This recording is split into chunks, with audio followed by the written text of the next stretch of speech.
Oke, jadi pas awal-awal kasus ini masih panas, gua tuh gak mau bahas tentang kasus ini. Kenapa? Ya karena emang kasusnya udah beres. Semua pihak udah melakukan klarifikasi dan gua rasa udah ini udah beres, gak usah gua bahas. Gua gak usah goreng kasusnya, emang udah beres, buat apa gitu. Nah, gua kira semuanya bakal kembali normal seperti biasa. Dan ternyata gua salah.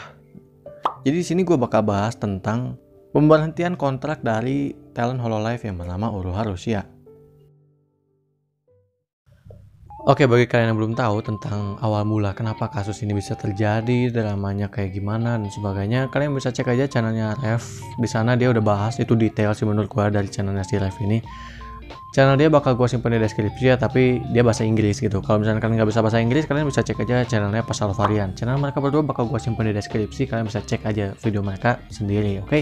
Nah, jadi di sini tuh gue cuma mau bacot doang gitu. Soalnya kemarin hate dari para antis atau hatersnya dan juga fans fanatik dari Uruha Rusia ini tuh terlalu gila hate-nya gitu. Dan kalau kalian nggak tahu itu bahkan si talent di balik Uruha Rusia ini tuh dia sampai harus ke psikolog dan dia sampai nangis-nangis gitu loh, karena ya segila itu hate-nya. Emang kadang-kadang tuh bangsat gitu orang-orang tuh nge-hate-nya. Oke, fans fanatik gue ngerti gitu perasaannya, kenapa, karena kan mereka nggak bisa mungkinnya bedain mana dunia entertain, mana dunia nyata gitu, dimana mereka terlalu terlena dengan seakan-akan peran pacarnya si Rusia tuh benar-benar masuk ke hati mereka gitu. Jadi pas mereka tahu Rusia ternyata orang di balik Rusia, pas mereka tahu orang di balik Rusia ternyata punya hubungan dengan orang, ya mereka sakit hati. Ya balik lagi, mungkin mereka masih kemakan sama omongan-omongan Daisuki Dayo, terus Aishi Teruyo, atau jangan selingkuhi apa segala macam. Ya pokoknya si fans fanatik ini tuh nge-treat si Rusia tuh seakan-akan Rusia itu pacar mereka gitu.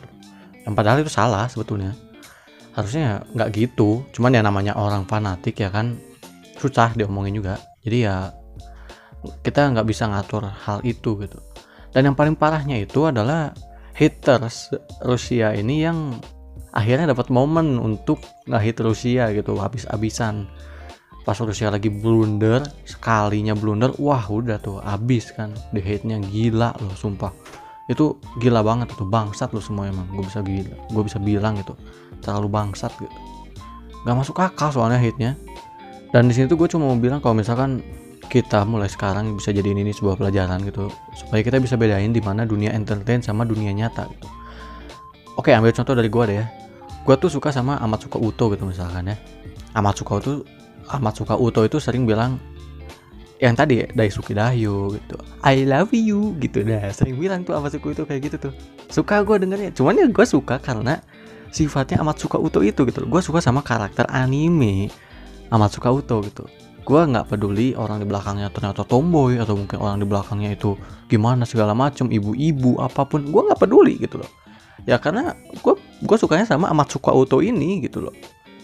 Gue suka sama karakter Amatsuka Uto gitu.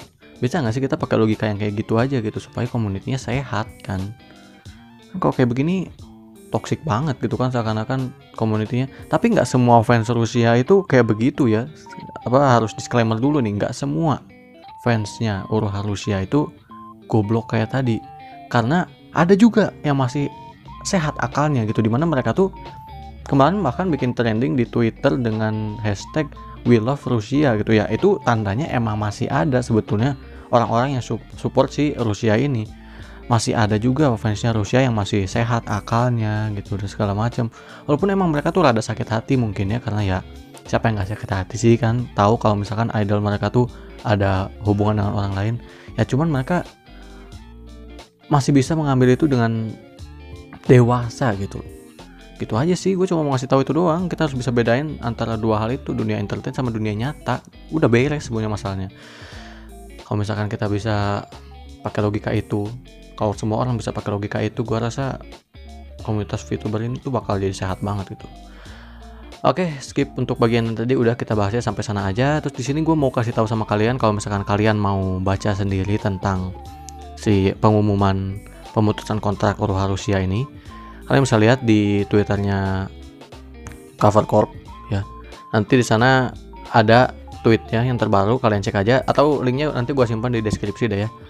Dan juga ada pesan-pesan dari Hololive Gen 3 yang lain kayak Hosomarin, terus Pekora dan sebagainya, ada di channelnya Pekora, bisa kalian cek aja.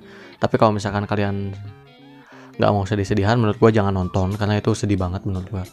Kalau kalian emang nggak bisa bahasa Jepang, kalian lihat aja di Clipper, misalnya kayak di Bakatare tuh, Bakatare ada tuh, kalian bisa cek itu udah ditranslate sama dia.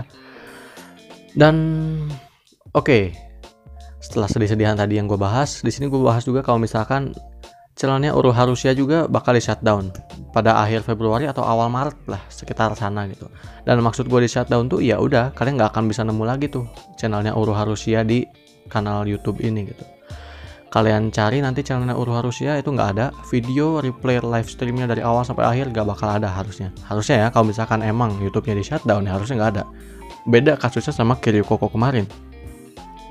Kalau Kiryu Koko kan sampai sekarang channel YouTube-nya masih ada walaupun dia udah graduation, tapi channel YouTube-nya masih ada. Terus ada apa ya, live stream terakhir gitu, graduation streamnya gitu.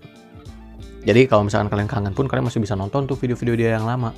Kalau ini kasusnya beda. Kalau Uruharusia ini ya udah, kalian nggak akan bisa lagi. Kecuali mungkin dari para clipper ya. Nah di sini nih jasa clipper akhirnya kelihatan gitu kan. Jasa clipper tuh akhirnya terlihat jelas gitu. Oke. Jadi selain yang tadi, oh iya ada tambahan lagi di mana Uruharusia juga bakal kayaknya mengikuti jejaknya ini apa, Kiryu Koko. Kan Kiryu Koko tuh setelah graduation dia bikin channel baru. Bukan channel baru sih, itu channel lamanya dia kayaknya sebelum jadi Kiryu Koko, cuman nama channelnya sekarang itu Keison. Nah itu adalah Kiryu Koko. Digadang-gadang sih sebetulnya kalau misalkan si Keison itu digadang-gadang kalau misalkan dia Kiryu Koko, cuman ya kalau misalkan kalian nonton live streamnya Keison sih dia kadang keceplosan gitu kan. Jadi ya udahlah, maksudnya itu kita ambil contoh gitu loh. Rusia juga kayaknya bakal kayak gitu, soalnya dia udah bikin channel YouTube baru. Dan untuk nama channel YouTube barunya Uruharusia itu ya of course bukan Uruharusia karena ya nggak boleh, itu kan bukan punya dia dan itu punya perusahaannya Cover Corp tadi, jadi nggak boleh dipakai sama siapapun. Dan YouTube channelnya Uruharusia yang baru tuh sekarang udah lebih dari 100.000 subscriber ya. Tapi untuk namanya nggak akan gua spill dulu sekarang karena menurut gua waktunya udah kurang tepat. Mendingan nanti gua spill channel YouTube Uruharusia tuh pas emang YouTube-nya udah di shutdown aja gitu. Ya supaya pas orang nyari akhirnya ada ketemu gitu. Dan nanti bakal gua spillnya di tab community gua, di tab komunitas, biar bisa kalian pantengin aja. Oke, satu lagi tambahan dari gua cuma mau berpesan nih kepada kalian, atau setidaknya kalian lah ya yang nonton video gua sekarang, janganlah nyalahin gitu kayak oh ini salah A gitu, ini salah B, ini salah C. Udahlah gitu, masalah ini udah terjadi dan semua pihak pun udah melakukan yang terbaik untuk menyelesaikan masalah ini. Kita doain aja keluarnya Rusia dari Hololive ini adalah memang langkah yang terbaik untuk semua pihak gitu ya. Karena bukan kapasitas kita juga gitu untuk apa ya, untuk ngejudge A ini salah, B itu salah, C itu salah. Karena menurut gua semuanya ada peran gitu di sini. Jadi ya udahlah gitu, gak usah saling salah-salahan. Kita ambil aja hikmahnya, kita ambil pelajarannya, jangan mengulangi kesalahan yang sama ya. Gua harap ngefans boleh, tapi jangan jadi goblok gitu, itu aja yang pertama. Terus yang kedua, semoga nextnya nggak ada lagi blunder-blunder kayak begini ya. Untuk semua VTuber atau YouTuber atau apapun semuanya yang nonton video gue sekarang, semoga nggak ada lagi blunder kayak begitu. Semua VTuber ya, yang gue maksud bukan VTuber agensi doang, bukan Hololive doang ya, semuanya pokoknya. Gue harap nggak ada blunder-blunder kayak begini lagi, dan community-nya sehat-sehat aja, aman-aman aja, dan damai-damai aja ya. Kita ya udah, kita ngesim aja gitu, nggak usah sampai toksik kayak begitu gitu. Ya udah, segitu aja dari gua. Dadah.